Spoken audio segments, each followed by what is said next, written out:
Përshëndetje të dashur shikues. Në këtë material ju sjellim përmbledhjen më të plotë të episodit më të ri të serialit Qyteti i Largët.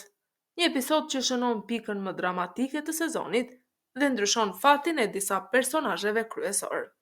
Episodi nis me një atmosferë të rëndë dhe të errët. Nare ndodhet në një gjendje kritike, mes jetës dhe vdekjes. Ajo nuk reagon, shpresat po shuhen dhe mjekët janë gjithnjë më pesimist. Çdo minutë që kalon, rrit frikën se kjo mund të jetë e fundit që familja e sheh gjallë. Familja Albora është e shkatëruar emocionalisht, faji pendesa dhe eshtja përplasen mes tyre. Të gjithë e kuptojnë se gabimet e së kaluarës kanë sjellë këtë pikë pakthim.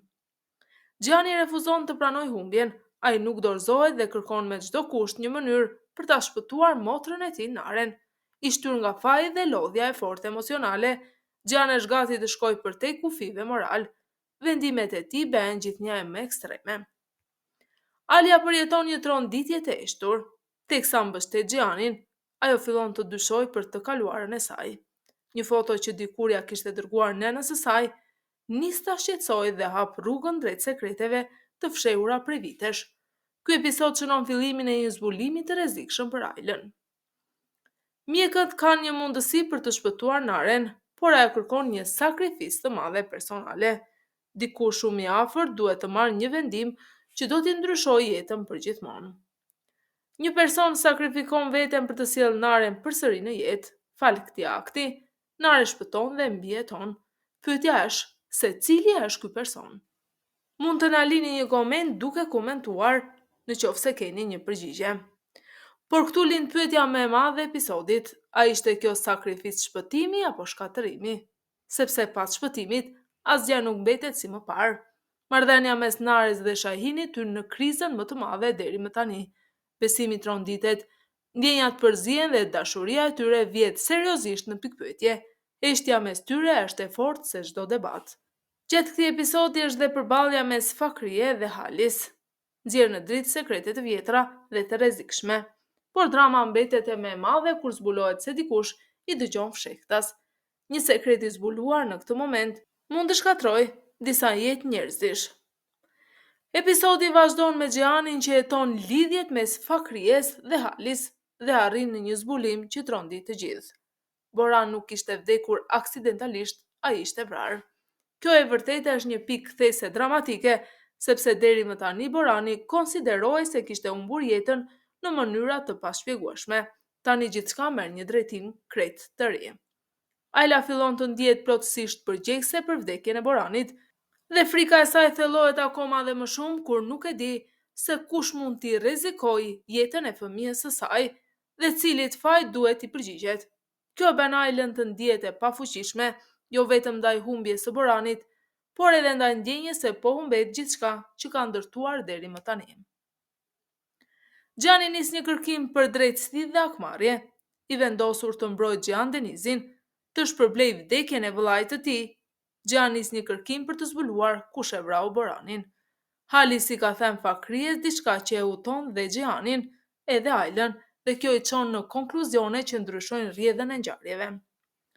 Fakrie vendos të veprojë vetë, pasi kupton se çfarë ndodhi, ajo vendos të mos presë askën tjetër. Ajo merr vendime të rrezikshme dhe provohet se është e gatshme të shkojë deri në fund për të zbuluar të vërtetën. Kjo lëvizje e saj krijon shtresa të reja konfliktesh dhe përplasje me të gjithë personazhet e tjerë dhe tensioni dramatik rritet ndjeshëm. Ndërkohë, që historia kryesore rretullohet rreth vdekjes së Boranit, jetët e personazheve të tjerë nuk ndalen, përkundrazi, ato përjetojnë drama të reja. Ozgani ka problem shëndetësor që vendos Naren në një pozitë të vështirë. Kjo situatë e detyron atë të ndjejë gjithë peshën e fajeve dhe vendimeve që ka marrë. Kjo ngjarje krijon një pengesë të pakalueshme mes Nares dhe Shahinit dhe kjo çon te një raport emocional i tensionuar që ndryshon marrëdhënien e tyre. Nga ana tjetër, kur Sadakat mëson për veprimet e Fikries dhe gjithçka që ka ndodhur, ajo beson se Aila ka pasur rol në vdekjen e Boranit. Pa duruar më tej, ajo e detyron Ailën të largohet nga konaku, duke krijuar tensione të reja dramatike brenda familjes Albora. Edhe pse gjithë këto akte emocionale dhe kanë tensione, gjëja nuk dorëzohet. Ai është i bindur se Ajla është e pafajshme dhe se faji vërtet bie mbi dikë tjetër. Prandaj ai vendos të shkojë në fund me kërkimin e së vërtetës.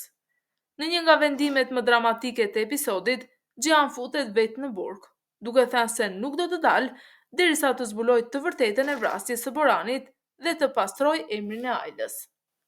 Gian futet qëllimisht në burg dhe jo si i dënuar, por me një plan të qartë. Ai e bën këtë për t'i bërë presion e Xhmelit dhe Halisit dhe për të zbuluar kush është vërtet përgjegjës për vdekjen e vëllait të tij Boranit. Qëllimi i tij është i qartë, ai nuk do të dalë derisa të ditë të vërtetën. Ky vendim i Xhianit trondit armiqt dhe tregon se ai është i gatshëm të shkojë deri në fund për të zbuluar krimin. Ndërkohë jashtë burgut, Alia përballet me një situatë shumë të vështirë. Ai është larguar nga konaku, por nuk bindet me këtë vendim. Në një moment shumë dramatik, Alia i ve zjarrin portës së konakut dhe hyn, duke treguar se ajo është e fortë dhe gati të luftojë për vendin e saj dhe dinjitetin e saj. Veprimi i saj simbolizon ringjalljen nga hiri, sikur ajo të rikthehet edhe më e fortë, pavarësisht gjithë sfidave. Pasi Gian del nga burgu, ai qëndron pranë Ajlës me vendosmëri. Ai nuk heziton të përballet me Sadakatin për të mbrojtur gruan e tij dhe për të mos e lënë të poshtërohet.